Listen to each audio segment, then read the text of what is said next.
Hello. It's really warm. I'm so shiny. But something very political is happening. And as you know, the two things that are going to guarantee that I make something on the internet is the Eurovision Song Contest, obviously, and a disintegration of British democracy.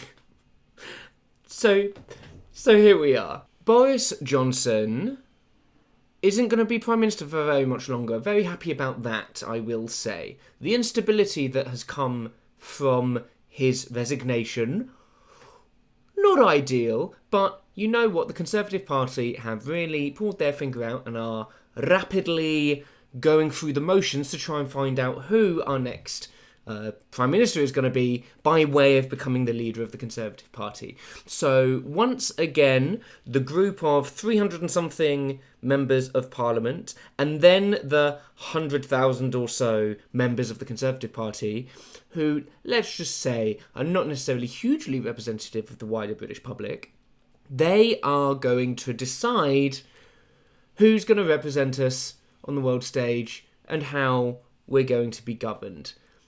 Which is fine. There are a lot of members of Parliament who want to be the Prime Minister. Who would have thought that those in the chambers would have the egos capable of thinking themselves capable of running the country? But they're there, and there were lots of them. I believe at one point there were about 11 people or more who had put themselves forward to be the next leader of the Conservative Party, which, to be... I'm like, hey, you want to captain this sinking ship?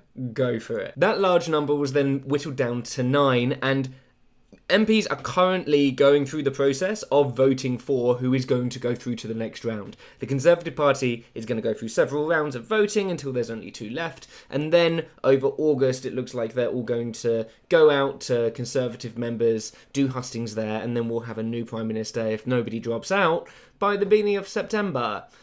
So at least we have certainty in how our demise is going to come trundling towards us. If you came here for in-depth political analysis, may I direct you anywhere else on the internet? If you came here for a sassy, dare I say, funny look at how the current contenders to be the next leader of the Conservative Party have presented themselves through internet videos, then you have come to the right place.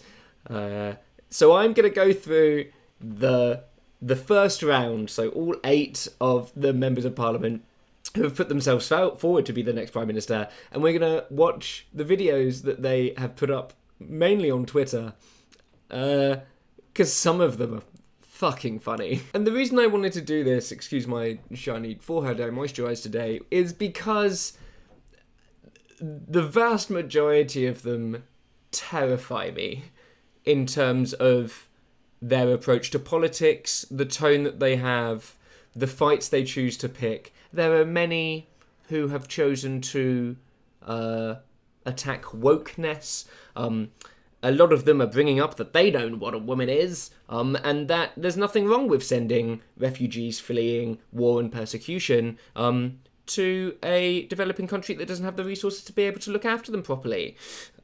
So without further ado, let's try and find a funny silver lining in some of these presentations. Before we dive into the actual runners and riders, I just wanted to do a special mention for our favourite Wikipedia editor, Grant Shapps, who is the only person who's currently put himself forward and then subsequently dropped out of the race, who still has a video live. Let's just take a quick look at that, because it is super quick.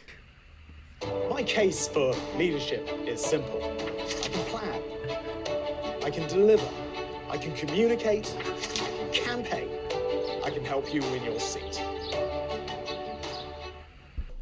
That's it. No, bless him, I'm sure it was a rush to make that. Now, onto the people who are currently still in the race, but who in about 20 minutes, my time while I'm recording, are currently being thinned out by the Conservative MPs. Kemi Badenoch, who really scares me. She doesn't have a campaign video, but she did have, like, a campaign speech that she did. She is scary to me because she is an equalities minister, amongst other things, who doesn't seem to believe in the need to try and make our world a more equitable place. Which, you know what? Good for her. She's also said some weird stuff about, like, businesses should not do any social justice stuff. They should be focused on making money. And I'm like, you're a conservative. Aren't you meant to, like, let businesses do what they want? It is an odd podium on which Kemi stands. But like I said, no video for her. She's gotten a big endorsement from Govey, Michael Gove, who is a bit of a big beast in British politics, which has made everybody stand up and pay attention to Kemi Badenoch. We'll see how far that goes. People have suggested that whoever, if she goes out in one of the first rounds, whoever she throws her weight against, because she's very career ambitious, is going to be likely to be the person that she thinks is going to win, rather than somebody who is politically aligned with her, because she wants a big job. We'll see. Another lady from the Consevative Party who is wants to get rid of all of this quote-unquote woke rubbish is Suella Braverman. Let's have a quick look at Suella's lovely campaign. Oh god, it's over 3 minutes long. Let's watch Suella's video. I'm Suella Braverman, and I'm standing to be the next leader of the Conservative Party and the next Prime Minister of the United Kingdom. Wearing Warsash, in Fareham in my constituent. Freedom! Oh, amazing. They want American politics to be a thing here. They want American politics to be like the beats that they have in the US to be relevant here. And I don't know, maybe it's because I'm a Libby, whatchamacallit, but I just find it so funny. My mum came to Britain as a girl of 18 from Mauritius, recruited by the NHS, and my dad came here from Kenya as a young man. And you know what? They loved Britain. It gave them hope, it gave them security, this country gave them opportunity. And now, every single one of the candidates who are standing for the leadership of the Conservative Party want to maintain the policy of sending refugees who are being processed to Rwanda, where they will stay indefinitely, to a country, Rwanda, that doesn't have the resources to be able to properly process those people, and also has some human rights dodginess. So that's a lovely double standard there, Suella. I think I share the same values as the vast majority of the people in Britain. Most people know that getting into debt isn't good. Most people know that spending more than you earn or spending more than you have isn't good. Most people know that we have to live within our means. Suella, what if you can't? What if, say there were maybe a cost of living crisis and feeding your family and keeping the lights on was more than your incomings? I mean, imagine. I'm glad that she's not going to have to deal with that as Prime Minister, though. I've heard it said that we can't afford to cut taxes. Well, the truth is that we can't afford not to cut taxes. Wow.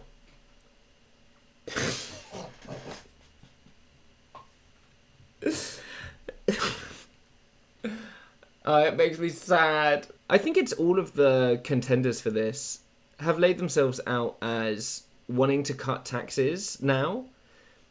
Now, I'm no economist, But now feels like the worst time to cut taxes when we're seeing, like, the longest waiting times that we've had in the NHS, loads of our abilities to be able to have normal stuff processed, like driving licenses and passports, there's not enough resources to be able to process the high number of people who want to get their hands on those documents.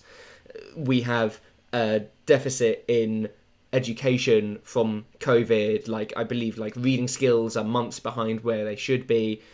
We need investment at the moment, and I don't understand. Well, I do understand. It's because it's red meat to Tory heartland, and say cut taxes, and they all orgasm on the spot. But it does just seem really stupid. Tax is too high and tax is too unfair. It's surely not right that those who are earning many millions a year are paying less tax than those who earn a few thousand. So she wants to tax the rich? She wants to tax the... Are you running for the Conservative Party? I believe in reforming our public services. I want to live in a country where the police turn up when you get burgled. And you know how you do that? By increasing spending on police, Suella. How are they all just going to borrow? What happened to them not wanting to borrow because it was a tax on future generations?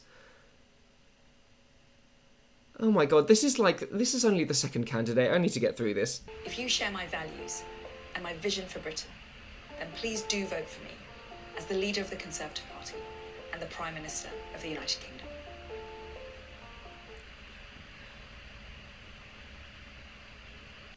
Great. Is Suella going to win? Probably not. Is she ballsy for, like... I think she put her hat in the ring before Boris Johnson even stepped down. Good on her. And I will say, she's a pretty good communicator. We will see how bad some of the communicators are going forward. Next is Jeremy Hunt, who didn't release a video either. I think he must have thought that he was a big enough name around campus, having run for the leadership and lost against Boris Johnson last time. But is almost definitely not going to win. Because he's not unhinged. Next, Penny Mordaunt. Penny Mordaunt is interesting because her name initials are the same as the job she's running for, Penny Mordaunt, PM. Interesting. Also, her campaign launch video had me... Let's just watch this fucking parody account together.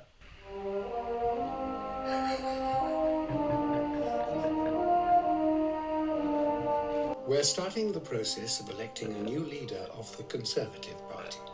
Who is this? I'm assuming this isn't Penny Mordaunt's voice. The party will have a new leader. The nation will have a new Prime Minister. All of We this... must choose this person with solemnity and wisdom. Ooh. We must choose not just for ourselves, but for all of us. We must think of those that came before and of the generations to come. I'm sorry, 1 second. Is that the best photo you could find of Margaret fucking Thatcher? Jesus, there's no hope. You get the picture of this. She goes through and just has, oh look, British things. Interestingly, so, this is Johnny Peacock. And Johnny Peacock is a very famous Paralympian who's very successful. The top... Oh my god, and he ratioed her.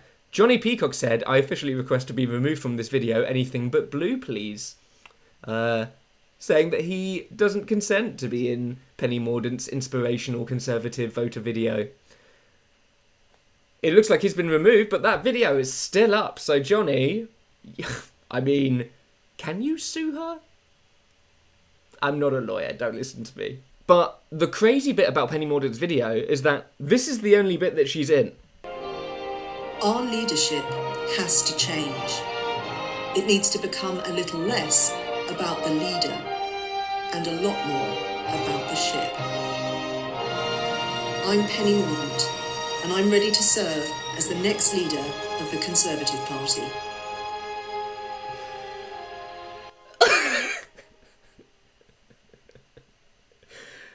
What is this motivational poster bullshit? You know what though? I don't like the Conservatives. I think they have done really terrible things to our country. But of the lot, Penny Mordaunt is probably one of the ones that I am scared of the least. She said some weird stuff about trans people, but is probably one of the least explicitly transphobic of the people who have put their names forward to be the next Prime Minister. She also seems a lot less kind of like ballsy ideological, and she's backed by a couple of Conservatives that I respect quite a lot. She could do well in this competition. Competition? This isn't the fucking X Factor, Jazza. Next, it's Dishy Rishi. Hey, I'm not above kissing a Tory.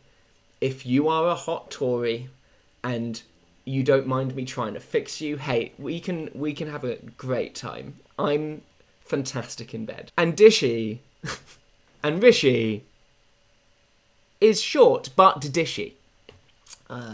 So let's listen and watch his video. Let me tell you a story about a young woman almost a lifetime ago who boarded a plane armed with hope for a better life and the love of her family. This young woman came to Britain, where she managed to find a job, but it took her nearly a year to save enough money for her husband and children to follow her. One of those children was my mother, aged 15. My mum studied hard and got the qualifications to become a pharmacist. She met my dad, an NHS GP, and they settled in Southampton. Their story didn't end there, but that is where my story began. This is one of the things where the communication side of things I think is really lacking. People like Rishi and Liz Truss, who a big part of their job is efficient communication. I don't think Rishi is a very good communicator. He's very good at reading lines, but it sounds like he's fucking reading lines. Also, let me tell you an inspirational story. Oh, sorry, it's not my story, because I went to a private school into Oxbridge and then got a scholarship to go and study in the US.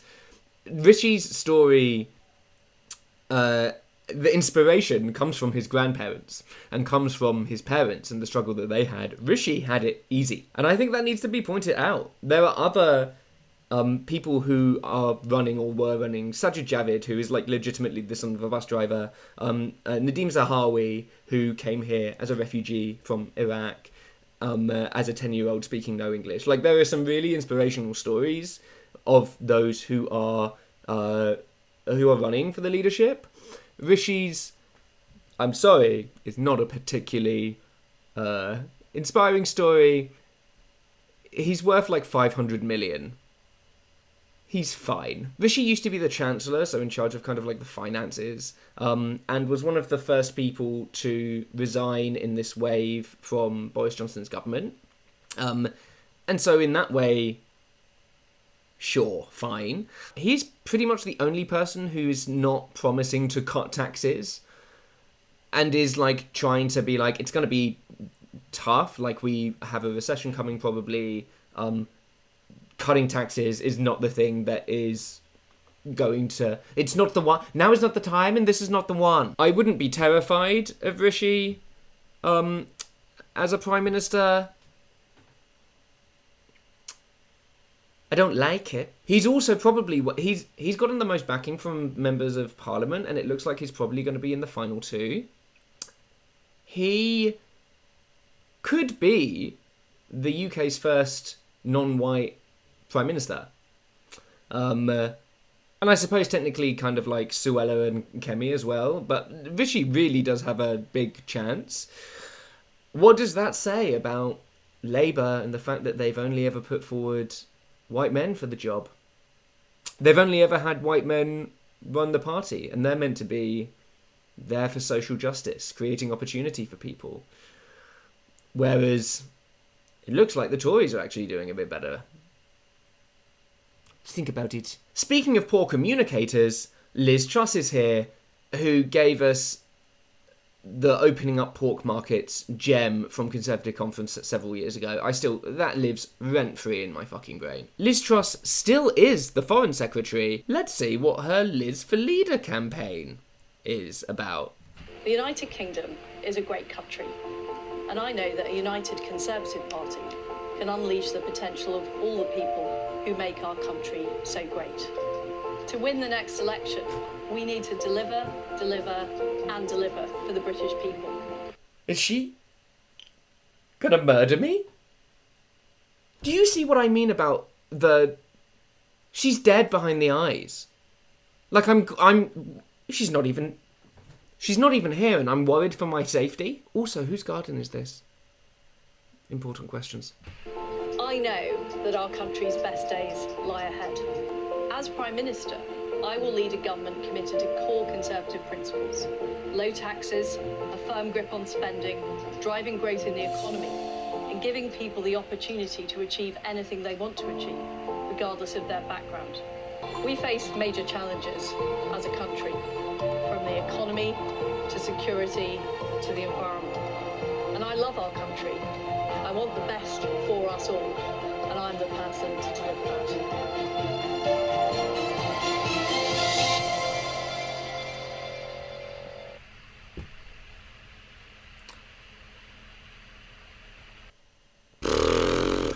I guess it's like the classic thing of, look, it's me with all of these leaders. I exist.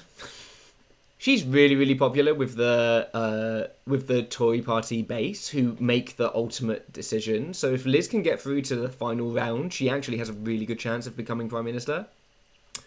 Again, could have a woman for Prime Minister. How's that going, Labour Party? Just asking. It's been...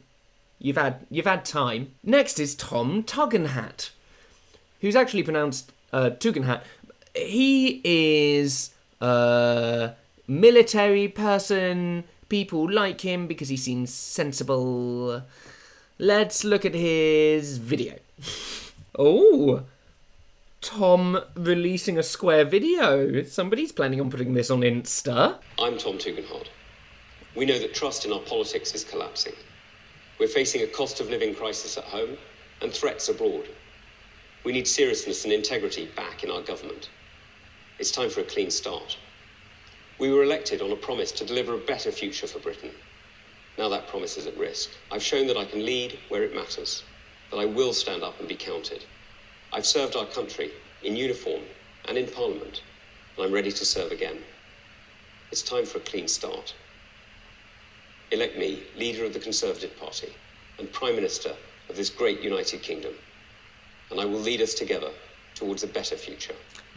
Hey, you know what? I think it's not the worst one. I can understand why people like him. He seems really solemn and serious, and after the shit show we've had, you can understand why people would want something slightly different, couldn't you? Also, one of the ones who scares me the least. Still not gonna vote for you, though. Next, Nadine Zahawi, who, when Rishi Sunak resigned as Chancellor, then said, I'll be Chancellor. Still is technically Chancellor, but I think about 30 minutes after he took the job, he then told Boris Johnson to resign. And then wasn't the one who was fired and called a snake. Like I said, has a really inspiring story, came to the UK at 10 years old, from Iraq, didn't speak English, did the vaccine rollout, is seen as quite competent, has been Education Secretary in the past. Let's see what he says. Do you want a battle-tested Prime Minister who delivered the world's leading vaccination programme with a record of delivery? Do you want a Prime Minister who will reduce tax on hard-working people? I'm Nadine Zahawi, and I hope to be your next Prime Minister. I'm a father, an immigrant, a self-made businessman, and I ran the world's leading COVID vaccination campaign. I came to this country at the age of 11 as my family escaped the brutality of Saddam Hussein's Iraqi regime. But Britain's strong traditional conservative values meant that the little boy who spoke no English is now running to be your Prime Minister. When I set up YouGov, the polling agency, in 2000 and grew it from just a few people to the thriving and successful business it is... You know what? He's really impressive. I mean, that is an amazing thing, that somebody whose family, when he was a kid, fled like an oppressive regime like Saddam Hussein's, ended up coming here being a hugely successful businessman. Allegedly, I've seen some people suggest that there's some dodgy tax stuff happening there. Surprise. I mean, I didn't even mention Rishi Sunak's dodgy tax stuff. His is kind of like a truly inspiring story. You've got to give him that, at the very least. Still wants to continue with the Miranda policy, though, which, you know, is not... removes that opportunity to many people. Okay, let's go. Tackle the cost of living crisis. And finally, if the Conservative Party is going to remain in government, we must show people that we hold the highest standards possible in public life. I will publish my tax returns so no one can be under any doubt about my financial affairs.